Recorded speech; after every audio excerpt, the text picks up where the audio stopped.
السلام علیکم دوستو۔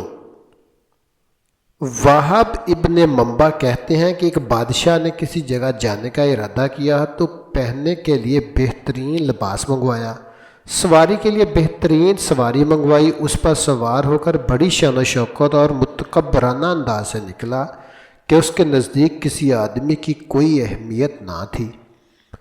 اسی دوران اس کے پاس ایک بدحال اور پرانگدہ بال شخص آیا اور اس سے سلام کیا، لیکن بادشاہ نے اپنے غرور و تکبر کی وجہ سے اس کے سلام کا جواب نہ دیا۔ اس شخص نے اس کے گھوڑے کی لگام پکڑی۔ بادشاہ نے کہا کہ لگام پکڑ کر تو نے بہت بڑی غلطی کی ہے۔ اس نے کہا کہ میں تیرے پاس ایک ضرورت سے آیا ہوں۔ بادشاہ نے کہا کہ میرے اترنے کا انتظار کر۔ اس نے کہا کہ نہیں، اسی وقت کام ہے، یہ کہہ کر اس نے لگام کو زور سے جھٹکا دیا۔ بادشاہ نے کہا کہ ٹھیک ہے، اپنی ضرورت بیان کر۔ اس شخص نے کہا کہ یہ ایک راز کی بات ہے۔ بادشاہ نے اپنا چہرہ اس کے قریب کیا، اس نے کان میں سرگوشی کی، میں ملک الموت ہوں۔ یہ سن کر بادشاہ کا رنگ متغیر ہو گیا اور زبان لڑکھڑا گئی۔ وہ کہنے لگا، مجھے اتنی مہلت دے کہ میں گھر واپس جاؤں اور اپنی بعض ضروریات پوری کر لوں اور اپنے اہل ویال کو الوداع کہہ دوں۔ ملک الموت نے کہا کہ اب اس کی اجازت نہیں، اب کبھی تو اپنے گھر والوں کو اور اپنے مال و متاع کو نہیں دیکھ سکے گا۔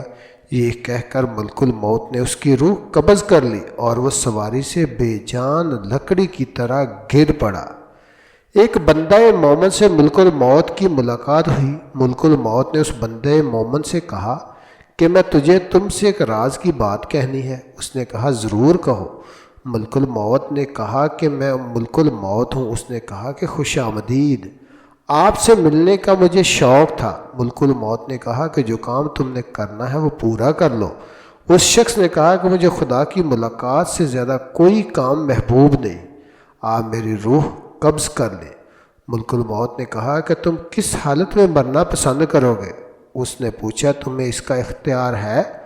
ملک الموت نے کہا کہ تم جس حالت میں مرنا پسند کرو گے میں اسی حالت میں تمہاری روح قبض کروں گا۔ اس نے کہا کہ میں سجدہ کی حالت میں مرنا چاہتا ہوں۔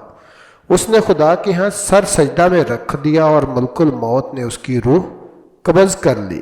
حضرت ابراہیم علیہ السلام نے ملک الموت سے دریافت کیا کہ اگر ایک آدمی مشرق میں ہو اور دوسرا مغرب میں، اور دونوں کا وقت ایک ہو یا کسی جگہ روحیں قبض کرنی ہو، جہاں وبا پھیلی ہوئی ہو یا جنگ ہو رہی ہو، تو تم کیا کرتے ہو؟ انہوں نے کہا کہ اللہ کے حکم سے روحوں کو بلاتا ہوں اور وہ میری انگلیوں کے درمیان سما جاتی ہیں تو میں انہیں قبض کر لیتا ہوں۔ ایک روایت یہ بھی ہے کہ پوری دنیا ملک الموت کی ایک پلیٹ کی طرح ہے، وہ جسے چاہتا ہے اس میں سے لے لیتا ہے۔ سبحان اللہ۔